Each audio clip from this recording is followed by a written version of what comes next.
Hello, welcome to Spotlight, a spark of creative hope in a troubled world. Spotlight, brought to you by the Isle of Man Arts Council. This evening, we catch up with comedian Zeki Jeffreys and hear a little of what's happening at Kensington Arts this summer, and also a poem from the Bard as she rapidly heads towards the end of her year.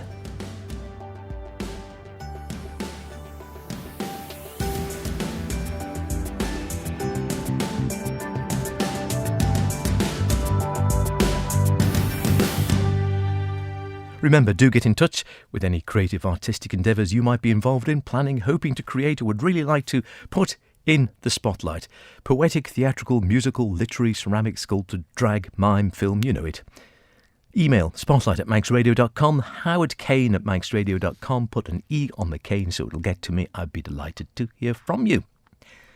So, we spoke to comedian Zeki Jeffreys some weeks back, recently relocated to the Isle of Man from Sydney, Australia. Brave man, and keen to try and encourage a stand-up comedy scene here on the island, akin to the one he'd been performing in Down Under.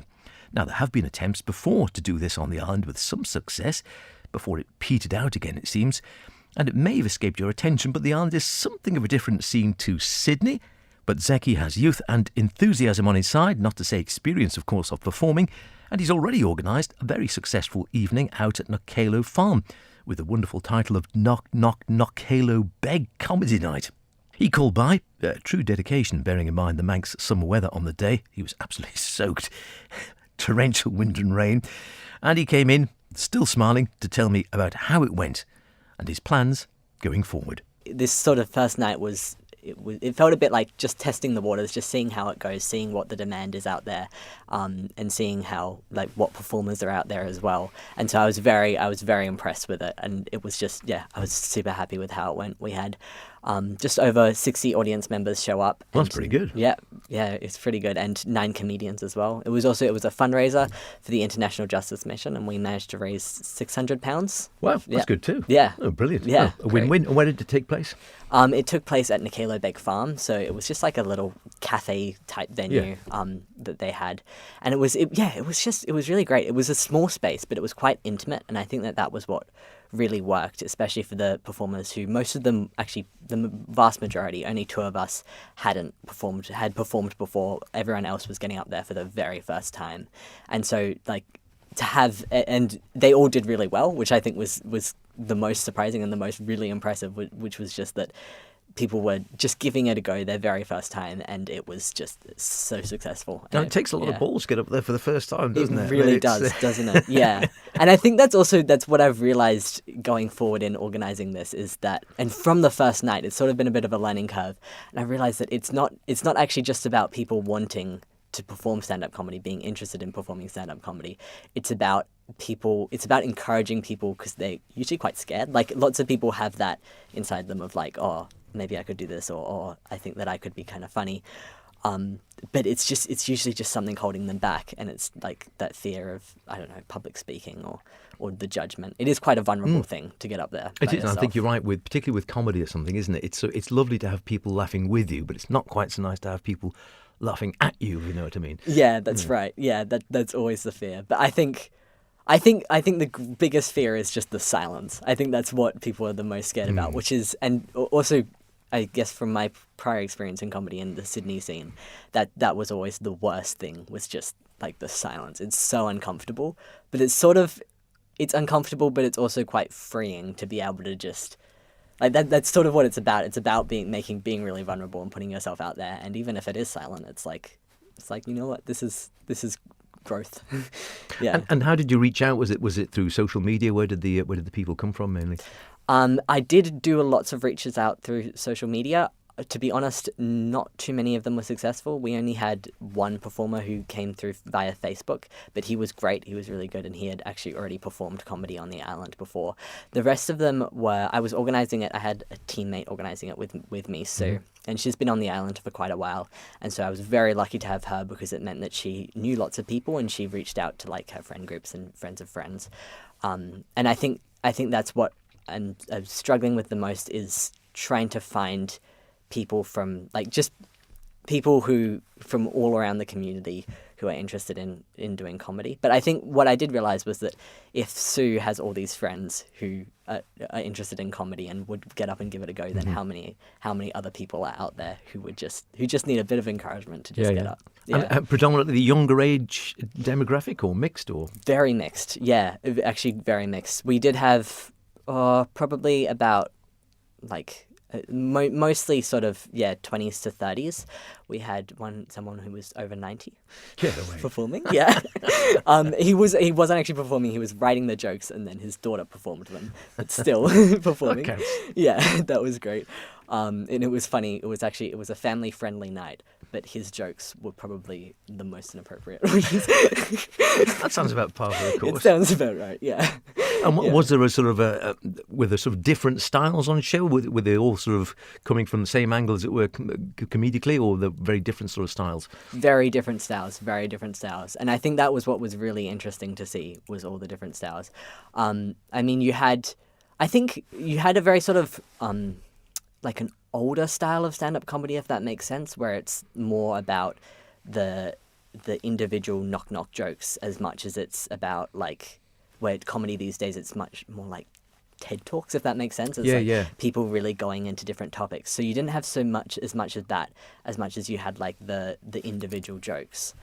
That was one thing. You had like some people who had very conversational, casual, like it was just like they were just having a chat with the audience, just telling stories and jokes like that.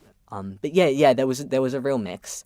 Yeah, definitely. So probably, so like sort of observational stuff as well as just sort of, as you say, the straight sort of gag jokes. Exactly. That's right. Yeah. Oh, cool. So so I suppose the question now is, where do we go from here? So a cracking start from all accounts, good audience numbers, a good figure raised for a good cause as well. Where do we go now?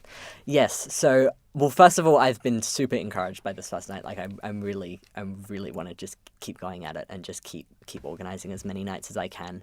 I think what I'm thinking of now, obviously, Nikelo Beg, it was not at a traditional comedy venue because it was at a farm, and I would quite like to start organising them at pubs and hotels around the island. And there are a lot of venues that I think that have reached out and that I know of, and I'm looking around, having a look at what's out there, and I would really just like to get a variety of different shows at a variety of different places. Next place that I'm sort of leaning towards is Ramsey. And yeah, I would shines in the north. Yeah, that's right. That's right. Yeah, I'd just love to organise just an open mic night at a pub.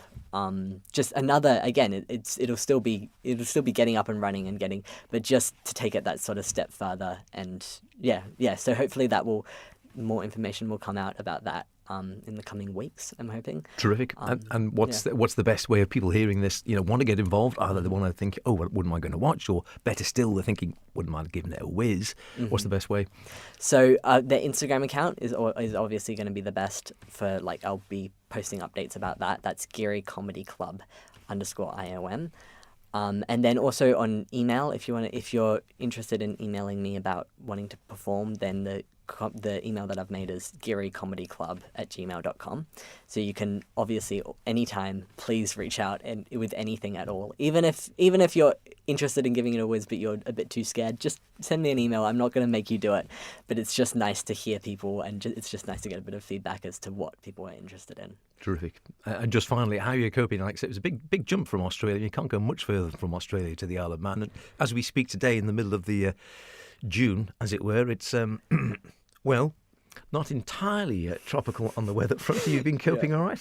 I have been coping all right, although I am sitting here right now completely drenched from walking up the hill. But aside from that, I am really loving it. I am really loving it. Aside from the weather, it's been really great. Just getting used to the island, and also being here for TT Week. That was awesome to see. That's good. Great. Yeah. You're warming to it. That's it. Yeah, I'm warming to it. Not warming to it, but.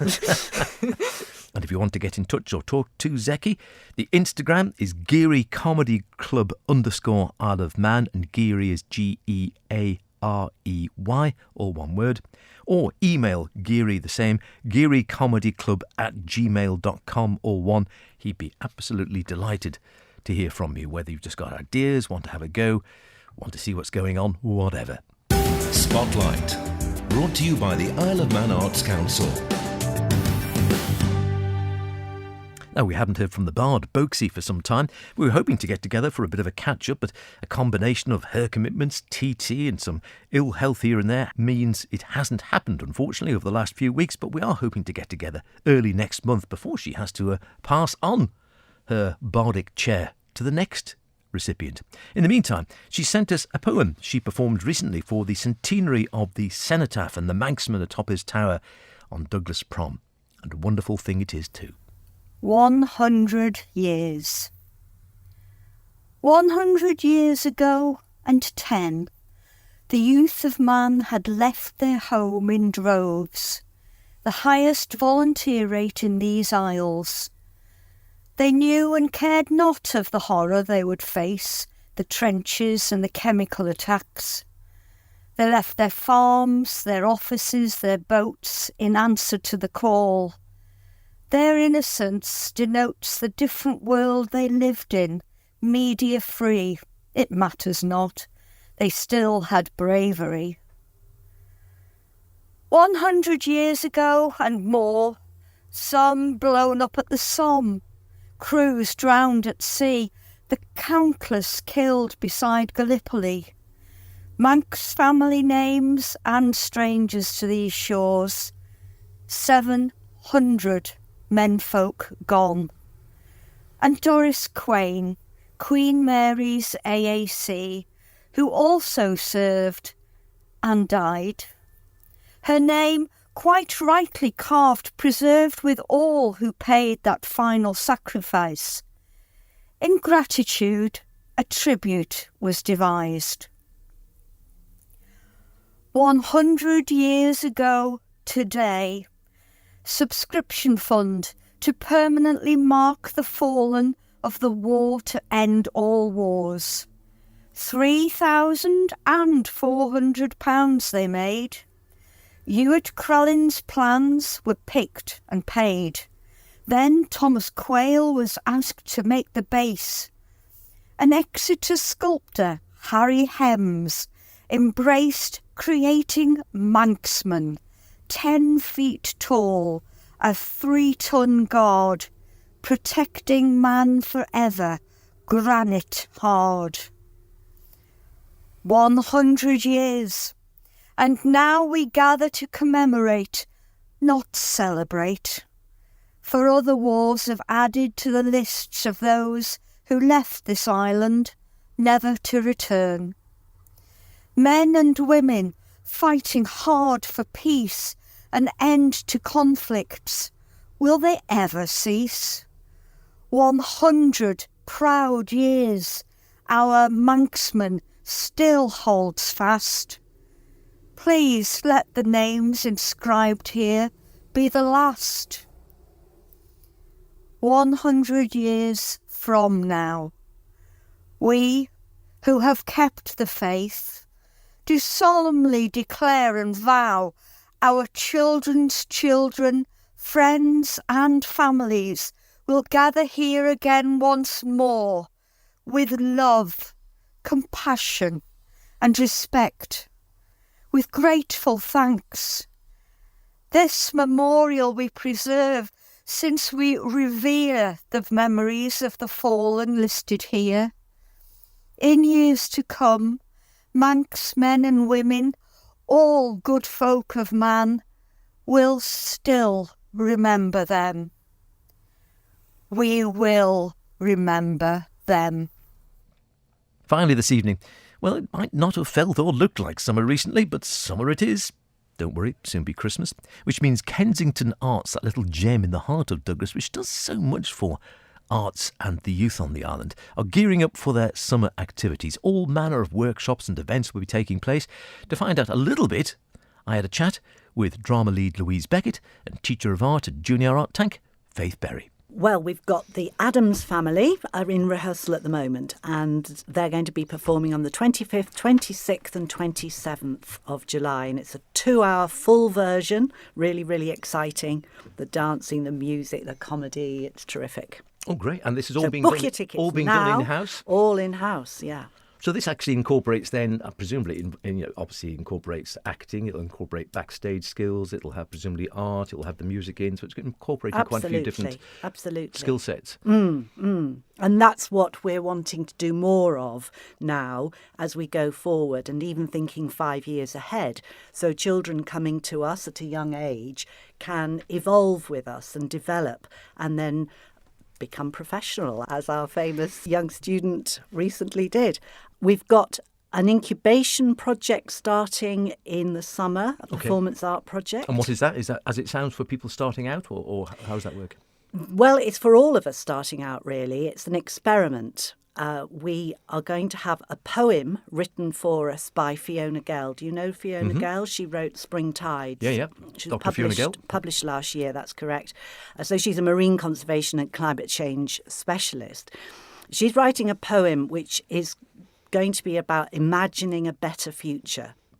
And the idea is the children that want to come and work with us on this, we're going to be collaborating with James Doyle, who's movement, myself, Emma Goodson, the art and coordinator for Kensington Arts, bringing everything together. And the music, we're having somebody coming back from the UK who was with us last year, all being well.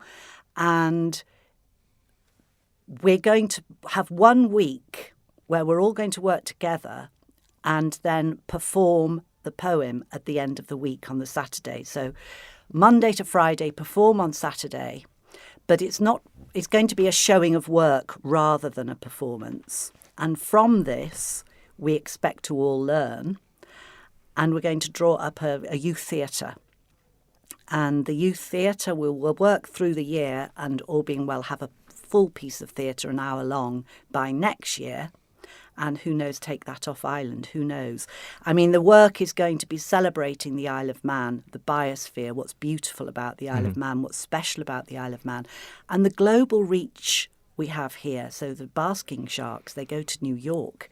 You know, imagining a better future, how can we protect and look after and ensure a better future for our young people, with our young people?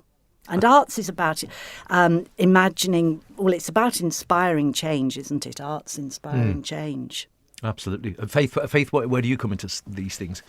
So myself and my colleague Jemima will be hosting a junior art tank workshop over a series of weekends during the summer months, so starting from late July to early September. And the kind of theme of it is the 4 elements of nature, so it ties quite nicely into everything else that's happening there. So each weekend, it happens every other weekend during these summer months, we'll be focusing on fire, air, earth and water as well. And are these the ones where people get messy, where they sort of get in and get sort of messy? Oh, yes. Especially the fire one.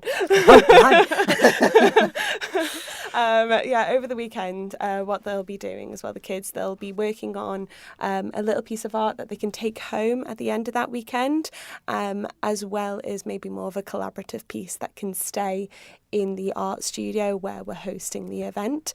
So by the end of the summer months, you'll see all the elements being put together, which it'll be just, I can't wait, it'll be fantastic, I reckon. And with regard to these, whether drama or the art, are these open to anyone? So sort of kids coming along, do they have to have, a bit of a skill set already in these areas? No. Or can they come along with no experience whatsoever or any skill in art Just or drama? come. I mean, it's £3 for a 2-hour session, a drop-in. You don't. The first one's free, isn't it? Just come and find out what it's like.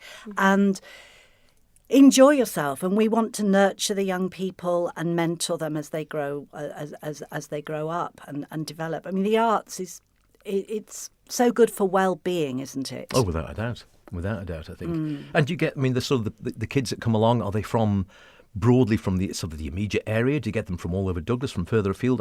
What sort of kids actually come along to the sessions generally? Totally depends. We can get them all over the island, to be honest. I think it was mainly Douglas because that's where we're located. But it is open for any child on the island between the years, of 3 till 6, that primary school age. They can come and just see what it's about. So we host workshops, between the summer months and between the holidays as well on a weekly basis. So that's when Louise is saying about the taster session. You can come along to either a drop-in drama, a writing workshop, or some music or some art. Just see if you like it.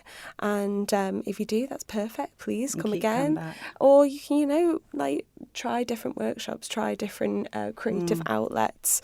And there's so many. I know I've been there before, and maybe I'll come up later, hopefully a little bit later in the year maybe, but there's sort of, there's been, like you say, there's drama, there's the art tanks we've been looking at or talking about today, but there's usually, like I said, creative writing, there's poetry, there's social media quite often, there's like a recording studio and music and sound kids. check. Sound check. I mean, there's so much stuff going on there. It is I always say it's a bit of a sort of an unknown gem, It's really, buzzing. in the heart of Douglas. Yes, an unknown gem, absolutely. Yeah. And we don't want to hide ourselves away. We really want to let people know that Well, this we're is it. here I and mean, I come say along. normally it's often going out there, but you speak to people and they say, "Oh, I didn't know I there's so didn't know much going that, on yeah. there." I mean, I've been covering the drop-in drama for the last month, and with Faith as well. And we've got lovely little 8-year-olds coming along to that, and they bring their teddies. We play with all of them. We have a great time for 2 hours on a Thursday, 4:30 till 6:30.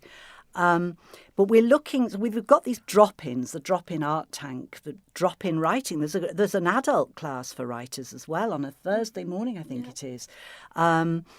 But we're looking now, how do we progress this? How do we have a plan for 5 years, say, a consistency so that we can grow and then draw from our drop-in sessions to create for longer projects? So the Addams Family, the cast will have been drawn from drop-in sessions. In the experimental arts, the performance art, that will be open to whoever wants to come along, as far as I'm aware. You need to check all this with Emma. It'll be a 1-week commitment. It won't be a drop-in. Yeah. The commitment will be important, and it'll be 10 till 4, Monday till Saturday. But then the NT Connections, that's incredible. Well, that's amazing, isn't it? Because they get on, I think David Dawson's been doing it for a few years. Fantastic. And the standard is incredibly high. Absolutely. And then they take it across and, they'll perform almost Theatre Royal York, and they even performed at the Dorfman, the National Theatre on the Dorfman stage a couple of years ago. I mean, what a wonderful experience for the kids. It's amazing. And as we say, I think it's punching well above our weight. We know the Isle of Man has always produced an amazing array of great artists in whatever genre, and a lot of whom, again, some famously, some perhaps slightly more below the radar, but go on to actually great things on either the national UK stage or indeed the world stage in some places. And it never ceases to amaze me that literally, 5 years you can go from being at KA to Broadway, Hollywood, the West End, literally, and it's you just don't know really when you get in there. So it could be an opening doors to amazing things. Isn't it? It's an awful lot of confidence. There's always luck, of course, but a lot of it's confidence. Absolutely, but the confidence to go for it. Yeah. And I think that's the main thing. If you don't, until you actually have that confidence to stick your head above the parapet and say, "Oh, I wouldn't mind having a go at art," and I don't know, can I? And it's that thing of you're not wanting to make a fool of yourself, whether it's within visual arts or whether it's within performance arts. You just feel that, oh gosh, I might not be any good, but basically you'll get there. You're not going to be embarrassed. You're going to have a great support, great chance working with other kids. And, you just don't know. You might find hidden talents you didn't know you had. Is often the case.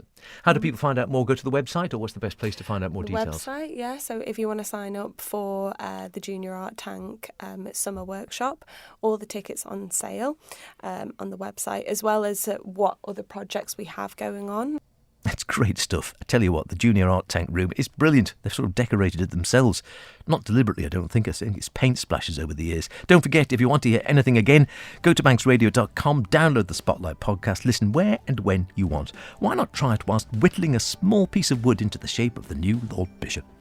See you next week. Until then, look after yourselves, and whatever you're doing, be creative about it. Cheerio.